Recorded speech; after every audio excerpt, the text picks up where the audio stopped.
Good evening or good morning. Good morning. It's Dre Taylor with Tours to Ghana. We're here with Miss Jeri. We took a trip to Ghana. How long has it been? About three That was months? May. May? Yeah, So yeah. about three or 4 months or so. So it's been a while. This is the first time I think we spoke on the phone since the trip, but we've been on a group chat, having a good time with that, every now and again. I think it was 11 of us or not. It was 11 of us, I believe, 13 or something like Yeah. that went on the trip. And so she was one of the participants and just wanted to get her insight and tell you how she enjoyed the trip, if she enjoyed it at all. We went to Ghana, West Africa, you know, uh, beyond a year of return. I went in 2019 and I've been back, I think 4 times ever since then, and started a tour company and partnered with another tour company, been doing it for 20 years. So, we can start with that. How did you like the overall? Well, I won't go there. I'll go past there. Did you have any expectations, going to Ghana? What was you thinking when you was going to Ghana? I didn't really have any expectations just because I didn't want to have expectations and then maybe be disappointed.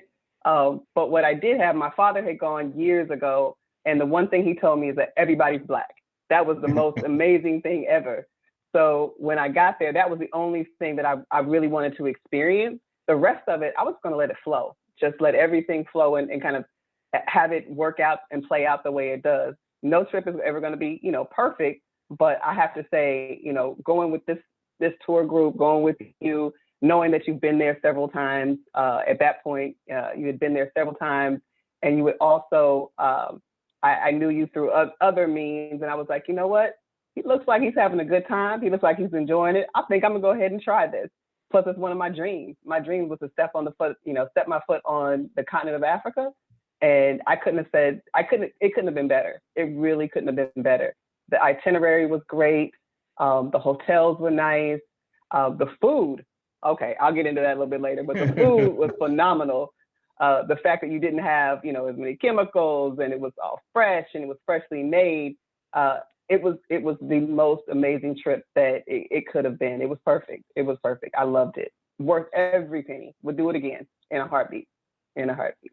How did you feel when you landed in Ghana? Because I mean, everybody always asks, but it's like everybody's feeling is different. I know what my feeling was when I first touched the ground there and seeing all the Black people. So, how was it when you landed in Ghana? What was your feeling?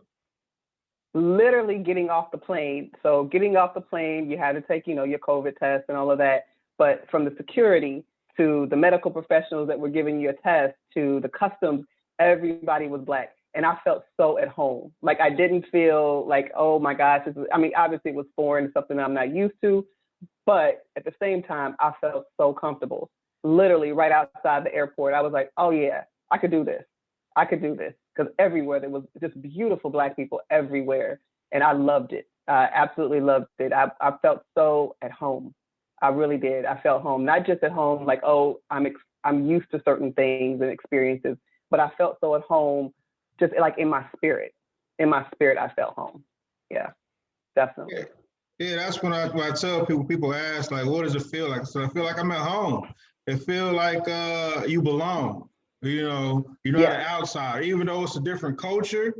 And they got their own cultures within cultures. But even with that, it's like you kind of immersed in it. They like welcome you. It's not. Yeah. How was the people there? Because everybody, it's always a stigma associated with Africans don't like Black people. And first off, Africa is a continent, and so that's a large space to say that these people don't like these people. But how was the people there in Ghana? Everywhere we went, like from the markets to the mall to the grocery stores, everywhere we went, people always said, "Welcome, sister. Welcome, brother." And I was like, oh, at first I was like, wow, really? They're welcoming us, really? But they did, and it was such like a home, like a family feeling. Like this is your cousin, this is your auntie, this is your grandmother. And you mentioned at one point, you're going to see people that look familiar to you. And you did everywhere. You're like, oh, that looks just like I remember I saw somebody look like, that's my cousin right there. That looks just like my cousin.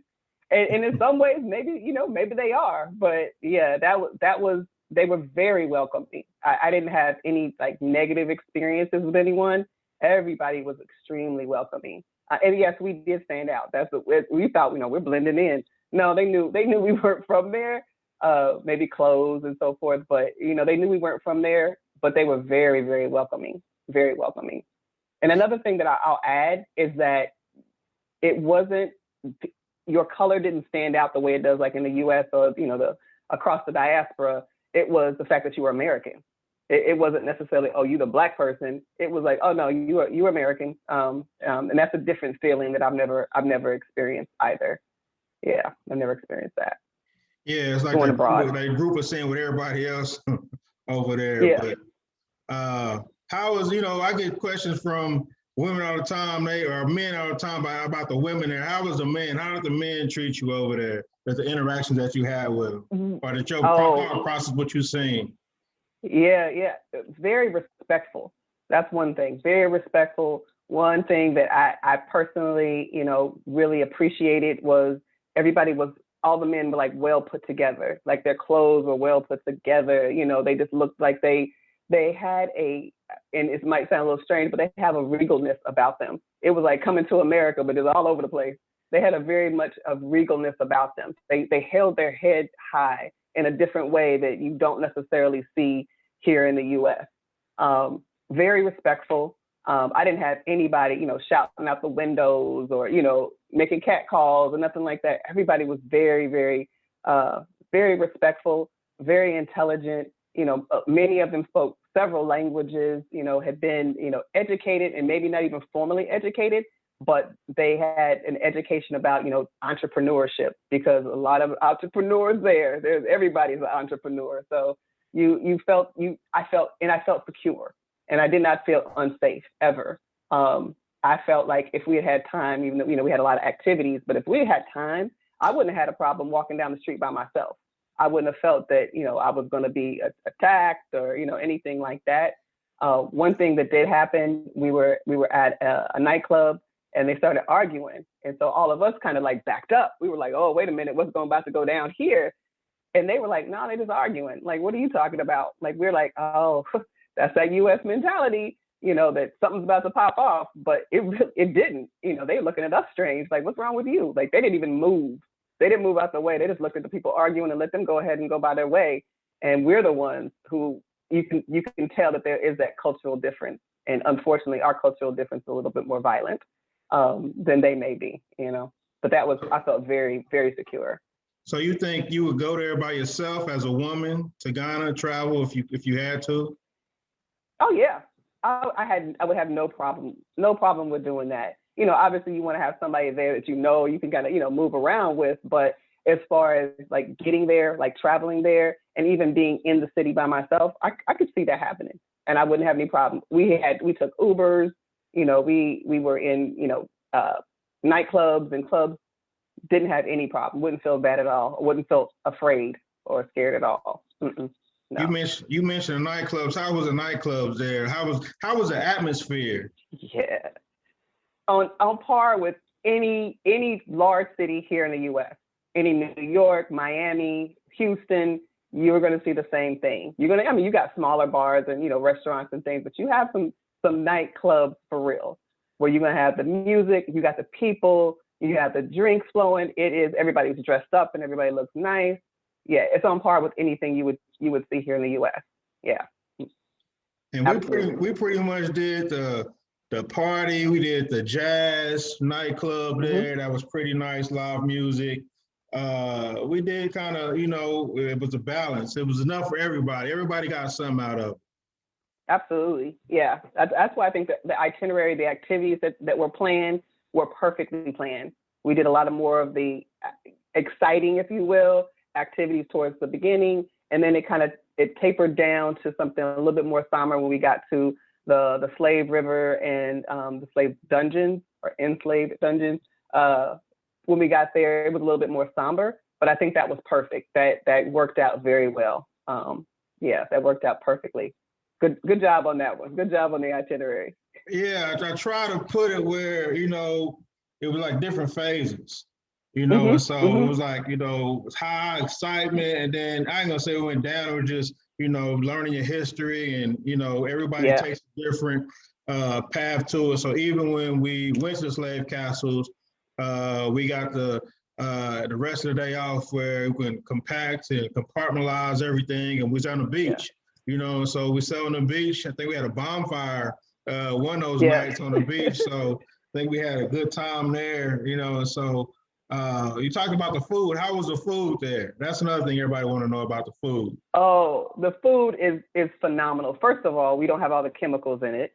It's fresh and it's freshly made. So I'll just throw another little caveat in there. You talk about Ghanaian time with restaurants. It's going to take a little while for you to get your food, but enjoy it. Talk with each other, mingle, do your thing, because it's going to take a little bit, but it's going to be freshly prepared. And everything was absolutely delicious. I would try it all. The only thing that I would say is that you might want to share, because the portions are huge. They are huge. So you might want to share with your other travelers, because you don't want to waste a lot of food. But everything was delicious. The best place, and I right now off the top of my head I can't remember, but the vegan restaurant, that one actually was the best food. And I have eaten vegan food before several times. So this was the best food that I had there. It was delicious, absolutely delicious. Great atmosphere too. Great atmosphere. Yeah, I think that was hands down the vegan food we ate at Entity in the Buri Mountains. I think that was probably the best. That everybody that went was like, that was the best that we had, and that was the meat eaters who was saying that, who wasn't used to vegan. And kind of some of them had their nose up, like, I don't know about this vegan food. I'm like, this is one time, so we had it, and I think everybody loved it, and wish we could have had doubles after that. So, absolutely. Yep. What was like the highlights of the trip? If you can if you can pinpoint anything. Yeah, I think that one highlight was like I said, everybody's Black. That was a highlight, and for me, that was something completely different. So I appreciated that. The welcoming of everyone, that was also a highlight. The slave river and the slave dungeons, those were also highlights, and I would suggest that anybody around the diaspora, any black people, should go and experience that at least one time in your life. That's something I think that's some history that I think, one, we need to learn, and two, I think we need to understand what our ancestors went through. As far as like the fun highlight, I love the markets. Okay, so you got to do the markets. There are several of them. But I think, the markets was probably one of the most exciting things, trying to convert, dollars into cedis in your head and try to navigate everything. And it's a lot coming at you, but it's such an experience that we don't get to, I haven't gotten to experience in my life. So one, I would say stay together, learn how to convert your money, and also like take a big bag, because you can have a lot coming back with you. But enjoy that experience. And that's another thing. Enjoy everything. And just go with the flow. That's the other thing. Just go with the flow. It's a different country. Things are different. You're with people that you may or may not know, but enjoy the experience, because this is something that I will take with me throughout my lifetime. Definitely throughout my lifetime.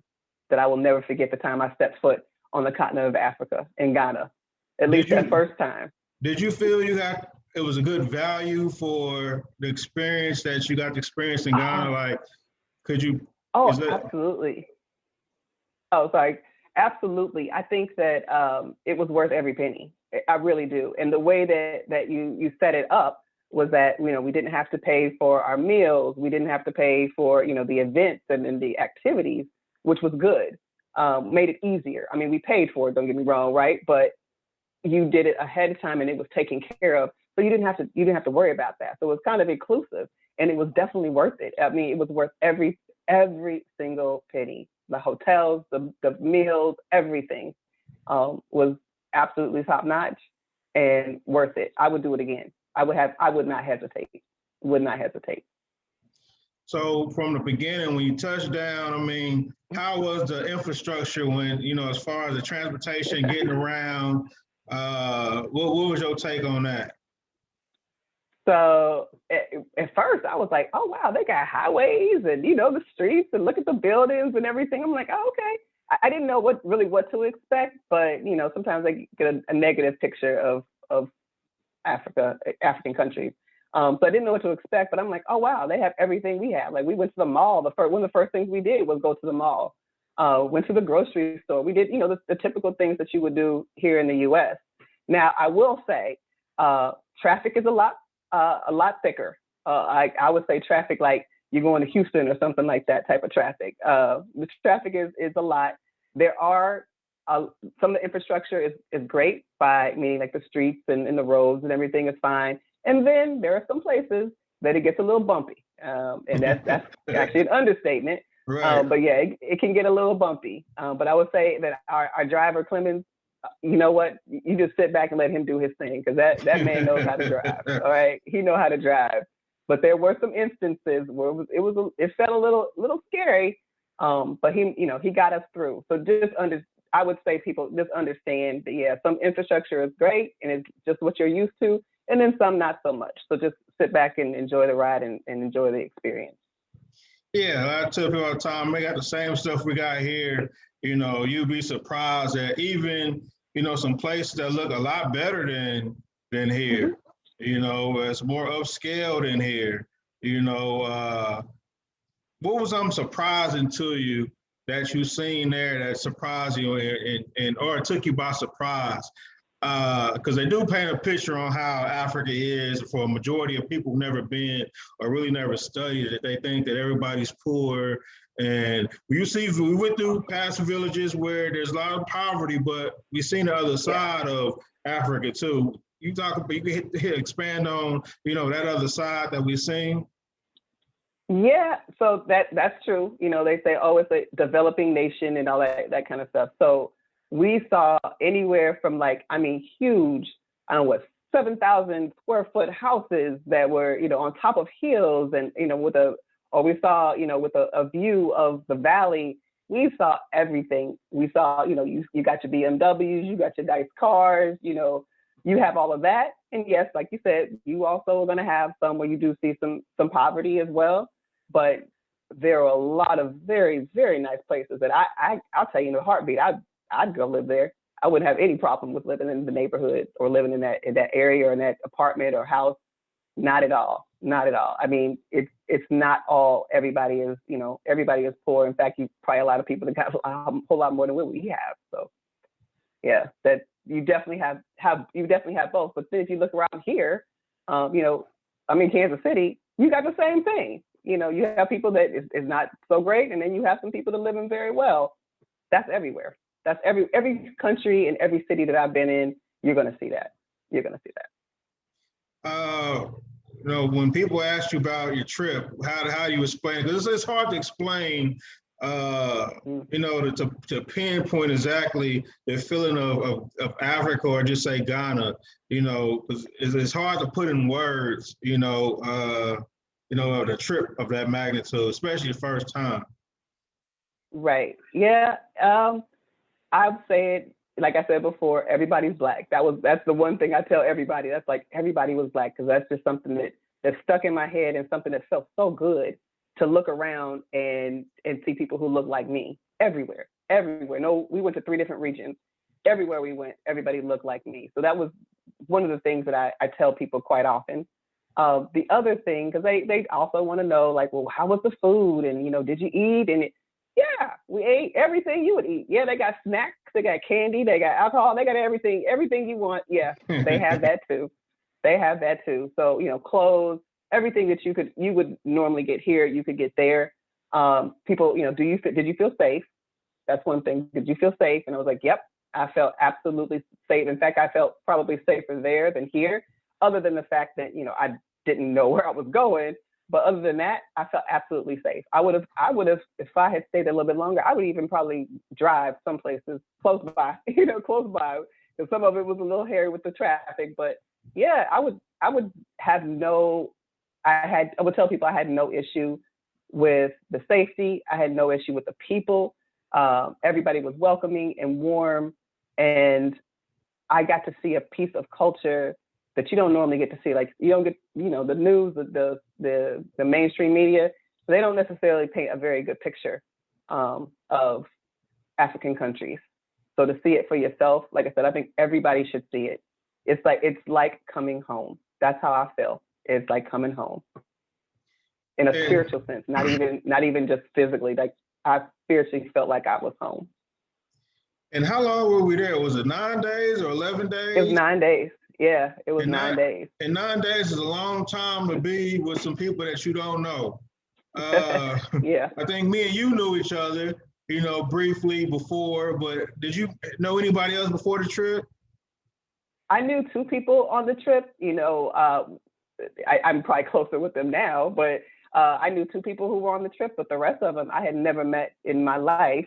But I would say that we all came together in this experience and we became a family. I mean, in fact, we have a get together in a couple of weeks for the people in Kansas City, to go out to an African restaurant, and to recap, we're just going to go over, how are you doing? Kind of reconnect, because we were like a family. I mean, that's when we looked out for each other. If we were in the market, so like I said, the markets can get a little much, and you can get, spread around and disconnected from the group. I mean, it was nobody was ever going to be left behind. Not that you would let that happen or Max would let that happen, but even us, we were like, oh no, I'm not moving, because I'm making sure, that this person, gets out or it knows where we are, and we keep track of each other. So we turned into a family. I mean, you spend that much time with somebody or with people, you turn into a family. And we did. We definitely turned into a family. We took care of each other. We got things for each other. We bought things for each other. Like, hey, I know you like this. I'm gonna grab this for you, because I saw it, so I just got it for you. All the time. We did that all the time. And they were magnificent people. I would say that too. Really good people. Yeah. Yeah, I mean, that's because going on a trip with people, especially strangers, can be, go one way or another way. But I think the group that we went with, everybody respected each other. Like I said, we didn't really feel like we was on a trip. We felt like we was at home. We didn't even feel like a vacation. That's weird to say you go all the way across the water to another continent and you don't even feel like you're on a vacation. It feels like you at home. You had it was just a different feeling, hard to explain. But yeah. How's your life been after the trip? Is anything that that you unpacked and realized, or what did it take after the trip? Because I know it hits everybody different. Oh yeah. So one, I want to go back. I will say it again. We're going to go back. I'm going to go back. Put it that way. I'm going to go back. But the one thing that has stuck with me, I guess that came from more from like the Cape Coast experience with the Slave River and the slave dungeons. It gave me a whole new respect for my ancestors, a whole new respect for myself, and what we have collectively accomplished. Like I cannot really probably put into words like how proud I am of being Black. I was proud before, even prouder of being Black. And then also seeing who we were before. You talking about, with as far as history, like people assume that, our history started with slavery, but no, it didn't. It didn't. We had centuries of history before that. And that is something that the learnings from that, again, make me feel very, very proud. And I want to share that with other people. So I think what you're doing is absolutely phenomenal, because I think more and more people need to understand and need to see it and have that opportunity. A lot of people don't, but I think this is a good way. One of the reasons that I went ahead and went on the trip, like you said, I knew of you. We also had some mutual friends. So I was like, okay, I trust him. That was one. And then two, I was like, I get an opportunity to go with other people, right? Because could I go by myself? I could, but to go with you, who you've seen it, to have a whole tour going on, so I don't have to kind of plan it out. That was one of the reasons, or those are several reasons why I went. I was like, this is a perfect opportunity. Perfect opportunity. And so even on the tour, we had a driver and we had a tour guide. You know, you can briefly talk about the experience with the driver and tour guide that we had there, because I don't do the tour. I just sit there and, you know, just comment every now and again and just make sure everything's okay. But I don't really handle nothing there. I'm just pretty much laid back and go with the group. But you talk about the driver and the tour guide we had in a company overall on how everything was pretty much put together. Oh, it was phenomenal. So Max, our chaperone, he makes things happen. That's what I'm gonna say. Max makes things happen. We said that several times. We had one time we were going to a restaurant, and when we got there, the restaurant was like, "Oh, we're closed. You know, you can't eat here or whatever." And Max goes in for a couple minutes, comes back out, ushers us in. We sit down, we eat. We're like, I don't know what he did, I don't know what happened, but you know what? Max makes things happen, and that happened over and over again. That Max would make things happen. He took care of everything. He made sure we were on time. He was extremely knowledgeable. You know, he's from there. He spoke, I think, 5 languages, I think it is.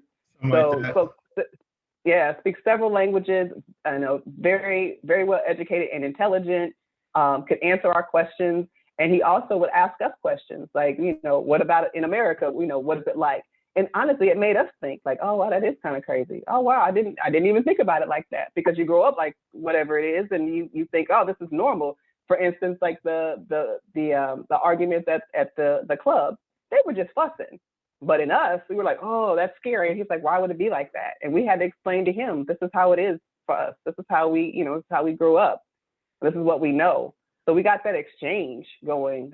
We still, like you mentioned before, we still have a chat going that we still, pop in the chat, make jokes and things like that. So, and Max is right along. We're trying to get him here. Like, if we could get you here, Max, we want you to come here.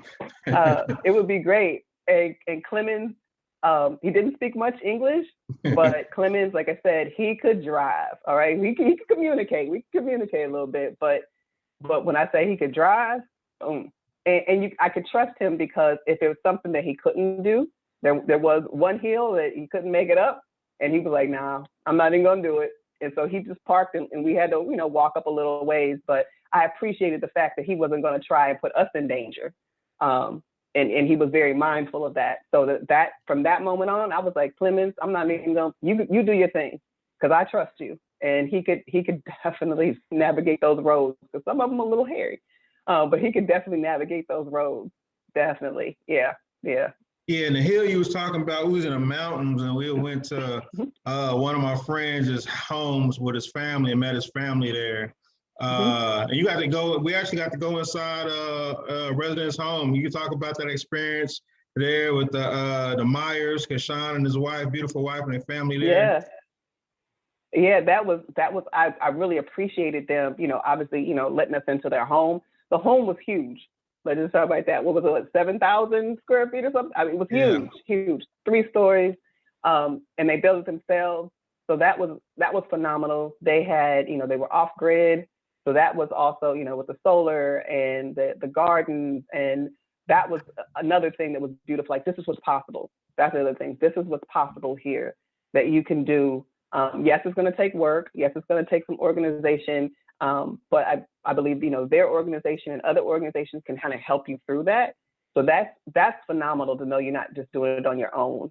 And they were just a beautiful family, and the kids, the wife, I'm sure they had a baby, and it's all wonderful. And so they are just really phenomenal people, and really warm and welcoming into our home. But one thing, I forgot the wife's name, but she was pregnant, very, very much pregnant, like about to deliver. And she's just, walking around and doing her thing and going up hills and down hills. And we're like, oh, you okay? And we're trying to, watch out for her. And we're thinking, well, her husband, he should be kind of watching out for her. And they were like, no, she's good. She's good. This is how women, they don't, the way we do, we're like, it's like you're almost disabled.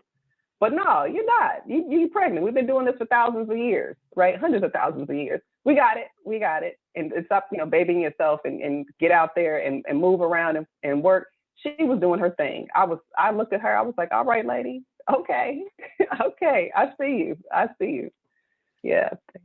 And so, yeah, even in that, to see what you can possibly build there, we went to another home that was in the process of building, and the cost that would Yeah. it would cost you to build something. You can see what you can get for your money, and your money pretty much stretches there.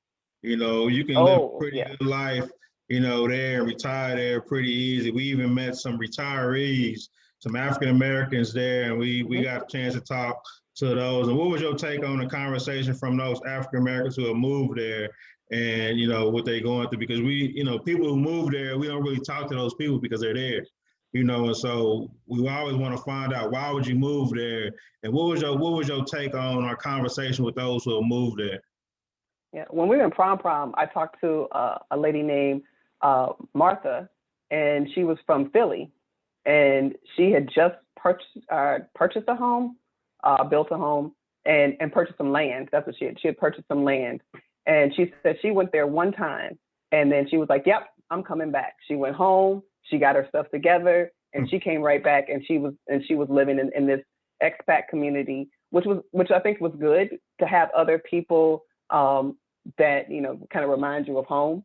We also went to the dinner right before we left, and there were other expats there who had various businesses, doing their entrepreneurship, and they felt the way I think we felt. They felt at home, and they felt very comfortable living there. And like you said, your money stretches farther, so you can build a custom home. We're not talking about just buy a home. You can build a custom home for what was it, like 50,000 or so? I mean, really, really, and we're not talking about a small home. We're talking about 3,000, 4,000 square foot home.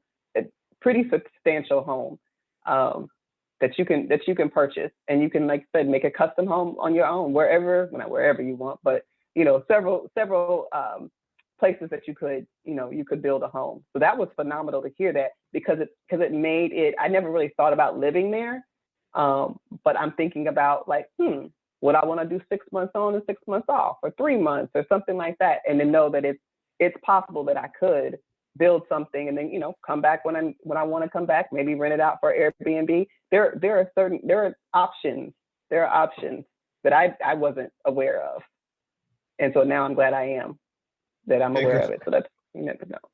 Yeah, because many people don't understand why you would want to move there. You know, when you say, I want to move to Ghana, they look at you crazy, like, what's in Ghana? You know, they have no idea that, everything that we have here is there. And I mean, even the quality of life is better, I believe, is there. You know, the stress that we see from the TV and the police killings and all that kind of stuff.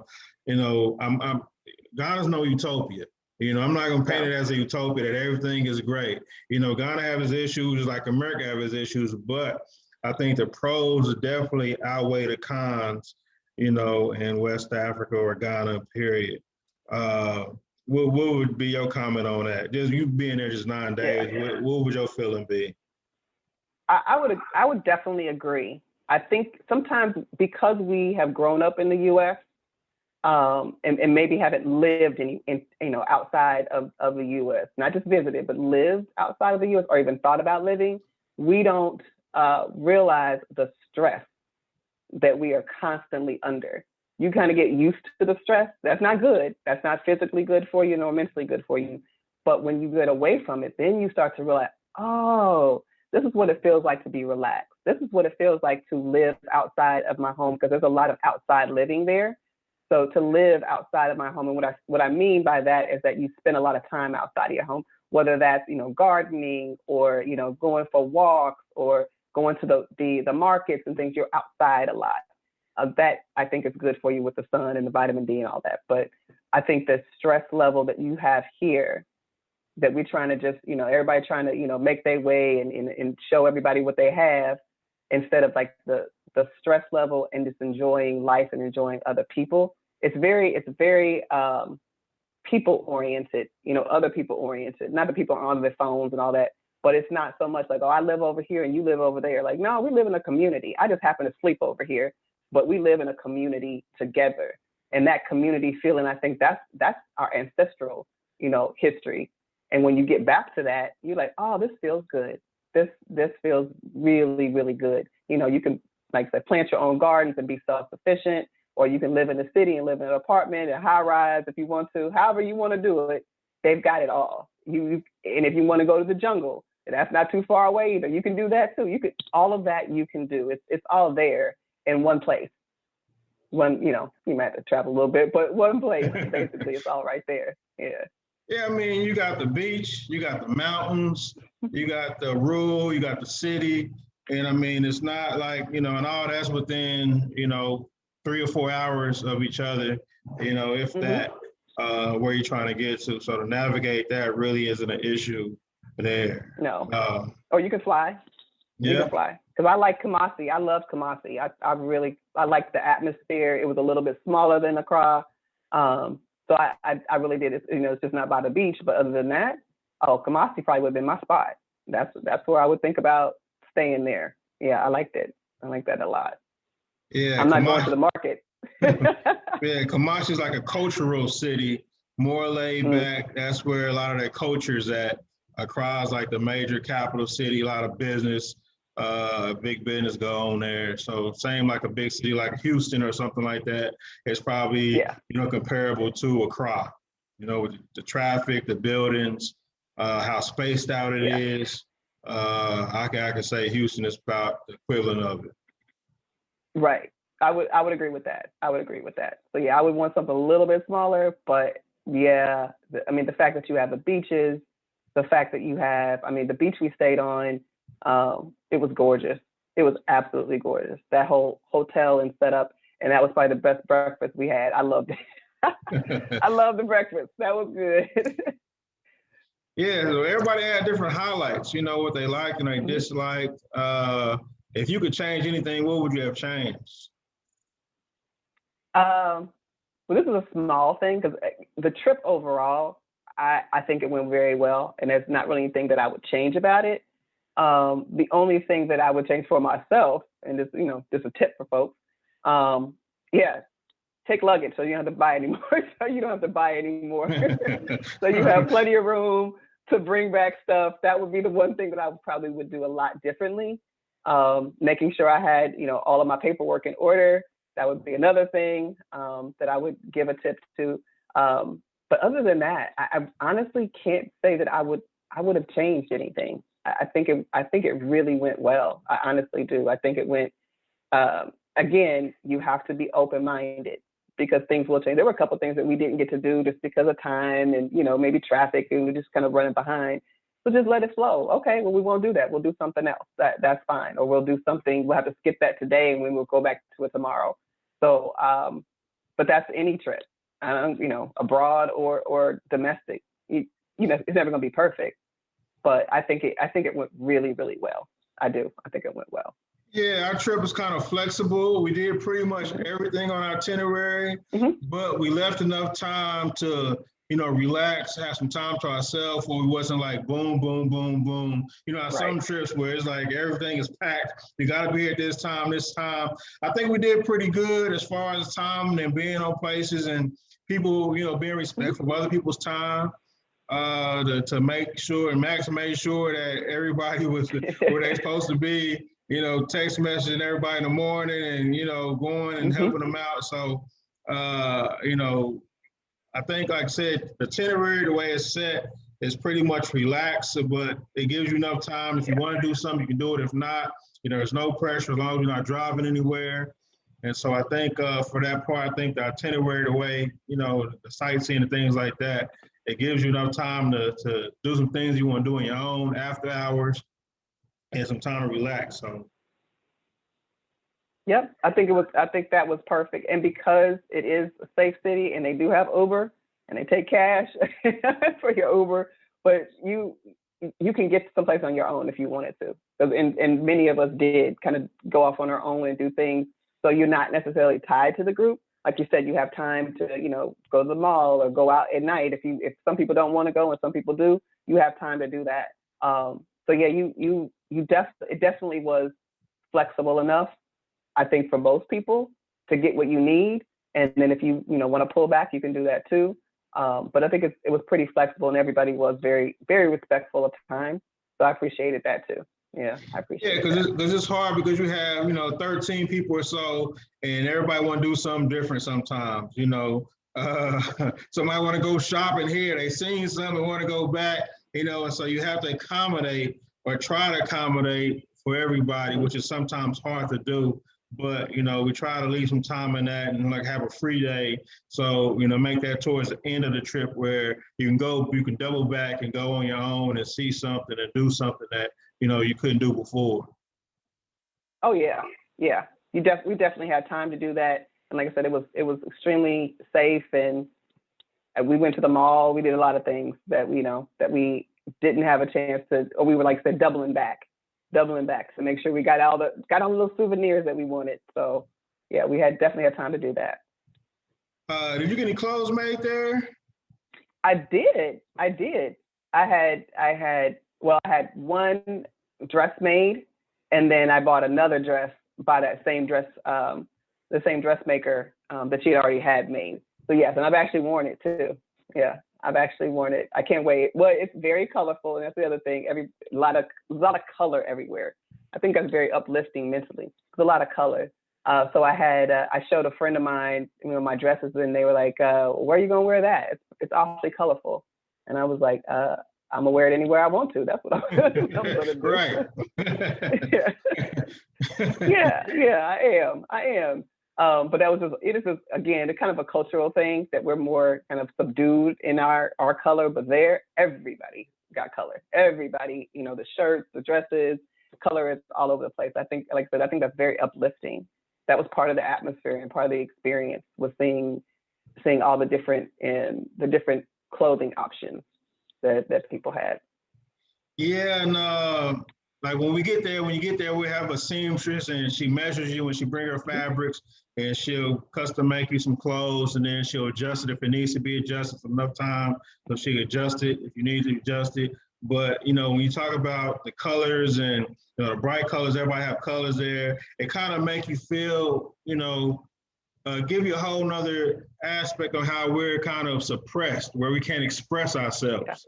And Yes. so when you go somewhere where you can express yourself and be yourself, you know, it's a whole different feeling where you can let your shoulders down. You can be you. You don't have to, tower down, to please Right. somebody else. And so I think that's another takeaway that people have when they go Yeah. there, when they can see their own selves, even on the billboards, that we notice driving through there, Yeah. the imagery that Mm-hmm. you can see us in. And so, I mean, that's a big take. As soon as you land and we get to drive and you start seeing those billboards and you see like, man, all these black people, they just not on alcohol billboards like here at home. It's not, something negative that they trying to push or sell to us, but you see it in all walks of life and that imagery that you see there. Right. That's another thing. The billboards. I mean, you saw billboards with black families. I remember one was, I think they were selling rice, and you had a black mother and a black daughter, and they said, "Oh, well, this is the rice that we always use for our family." Positive looks. I think there was maybe one that was slightly negative, and I think it was a movie, like for advertising for a movie. But other than that, everything, it was positive.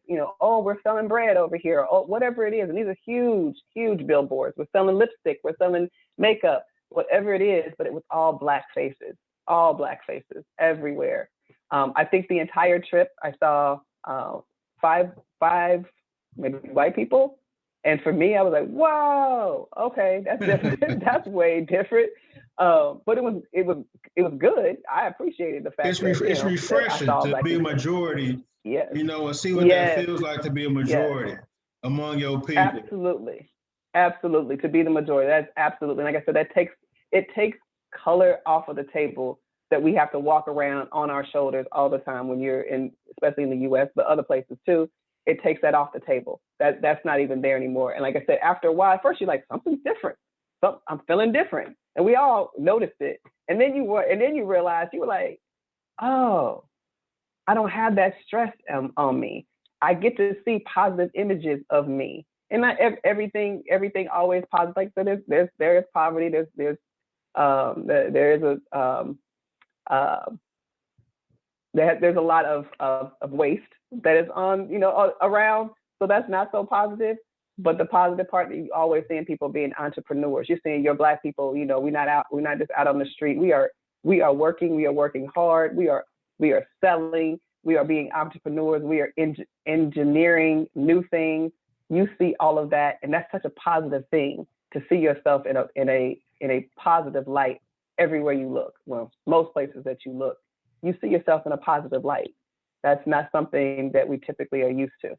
We have to seek that out, but to have it just be outside your door every time you walk around, it's just there. That's a new feeling. That's another reason why people would move. I could see that. Yeah, and just how competitive we are here with our businesses, where we have to say, "Hey, shop Black because I'm Black." X, Y, and Z. Right. Yes. You don't have to say that there.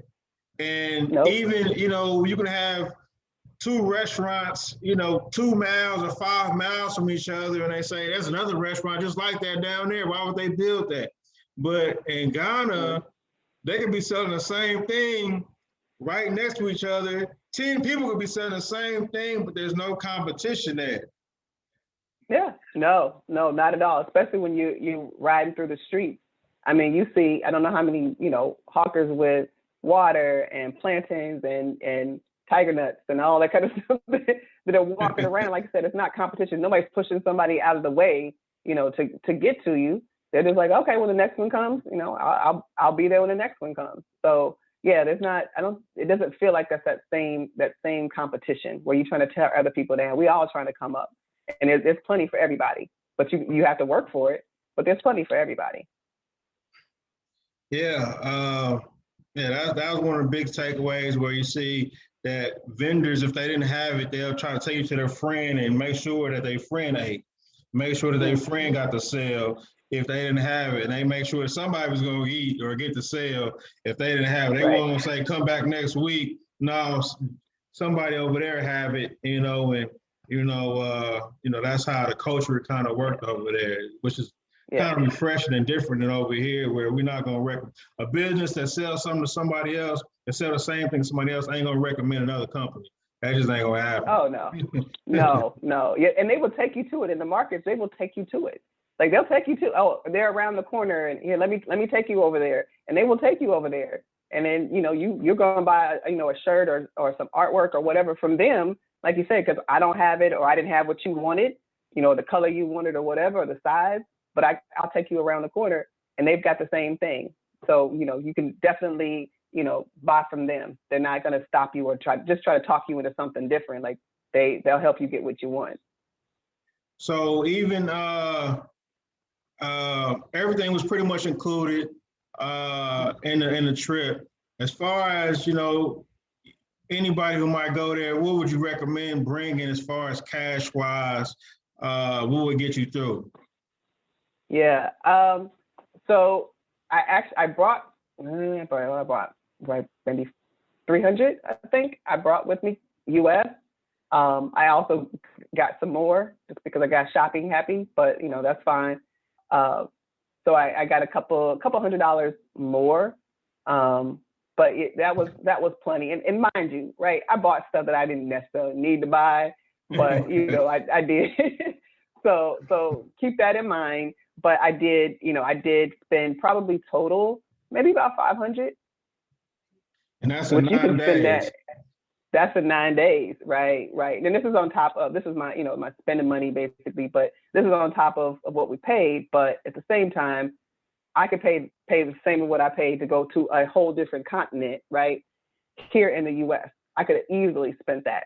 And I've done it because I'm renting a car and I've easily done it. Hotel, yeah, all of that. I've easily done it. Even recently, I've spent about the same or close to it here in the US. Yeah, everybody want to know, like, how much should I bring? And I'm like, your money is stretched. I think, for a 9 day, like $500 is good enough.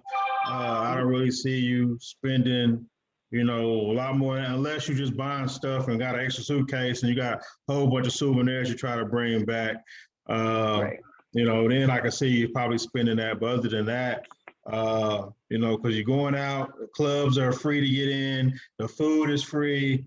The only thing we was paying for was alcohol Right. on the trip. But other than that, everything was pretty much taken care of. And so it really wasn't nothing really to spend on little knickknacks here and there or something. But other than that, Yeah. you're pretty much good to go. Like you can get a water there for like 25 cents, so on the road, so Yeah. like I said, things are pretty much inexpensive, the plantains and stuff like that. So um, yeah, it was a good cost efficient trip. The plane ticket is a lot to get over there, but it's worth Yeah. to me, that experience and getting there is worth every penny. It definitely is. I would agree with that. I didn't have any problem with with paying the money. Again, I'm going to a whole different continent, so I kind of expected it, but I also felt that it was worth it. For me, it was worth it to have that experience. That's an experience I'm gonna take with me for a lifetime. So it's worth. It's an investment. I say it's an investment in yourself, in your knowledge, and in your experience. I think it's definitely worth it. And I think this is a good way to do it with a tour group, with people who've been there before, with other people that are coming from basically the same place that you are. I think it's a really good way to be introduced, if you haven't been before, to be introduced to the continent and be introduced to Ghana. Yeah, I think so. It's a good introduction going with a tour group. That way you can, navigate things a lot easier. It's a Mm-hmm. different culture, first off. Even though they speak English, it's still a different culture that you got to get accustomed to and used to how things are done there. You have to remove your expectations on a lot of things because you're there. So how you might do something at home might be totally different how they do things there. And you at their home. Even though we coming home, we just haven't been there in a while. So we gotta get accustomed Right. to things. You know what I mean? It'll move some stuff around, so we gotta figure it out. But I think once you figure it out, that then you're like, okay, I'm back home. But as long as you move, I think you remove any expectations that you have there. I think it'll far exceed anything that you probably would have thought or anything that you learn once you go there. Yeah. Yes. Definitely keep an open mind. No, remove your expectations. Because I think you'll be very pleasantly surprised if you do have some negative, expectations or negative things that you've heard. I think you'll be pleasantly surprised. Yeah, I definitely do. Yeah, well, I don't want to take up too much of your time. I sure appreciate it. I'm glad you made the trip. I'm gonna miss you guys when you guys are on a lunch date at that restaurant in a couple of weeks. I'll be actually in Ghana in a couple of days, so I'll be with you guys in spirit. I'll see Max for you. Talk to Max. Yeah. And we'll try to chime in if we can. But yeah, it was definitely a pleasure spending them 9 days. First time in Africa. For me, it was like a treat to sit back and watch people experience, Ghana in a way where, it was just a totally different experience. And for them to take that in and be a part of that, that experience, to watch people learn, and get excited about stuff, man. It's like, 'cause that's how I felt like I wanted everybody to experience, like everybody should be going to Ghana or Africa, and putting their feet on the soil, because it's something that you can't explain or can't get that feeling by explaining it. Like when you touch your feet on the ground, it's like you at home. You see how the vacuum is welcome. It's like, something different. And so, I wish everybody else can experience, and that's what we're trying on a mission of Tours to Ghana, to get people to get there and just have that experience, and a once in a lifetime experience, to say, hey, I've been there, and I want others to come and at least, try it out. You ain't got to move there, but, it gives a whole different perspective on life moving forward. Yes. Yeah. And I can't even wait to go back to Ghana or go to a different country, Senegal, Togo. I want to go to several different countries in Africa, because it was definitely one of the best experiences, one of the best trips that I've taken. I've taken a few. It was one of the best ones I've taken regarding the tour group and the country itself. I sure appreciate it. definitely, thank you for your time. And we'll definitely do this again. And hopefully you come back to Ghana. By the time you come to Ghana, I'll probably be living there by then. So, Yeah, that's true. That's true. So yeah, just give me a little room, a little room off the side. I'll be good with that. I'll be good with that because hopefully I will be coming. Hopefully pretty soon. Hopefully pretty soon. All right. Well, I appreciate it. I'm about to cut the recording off and I'll be on after a second. Okay.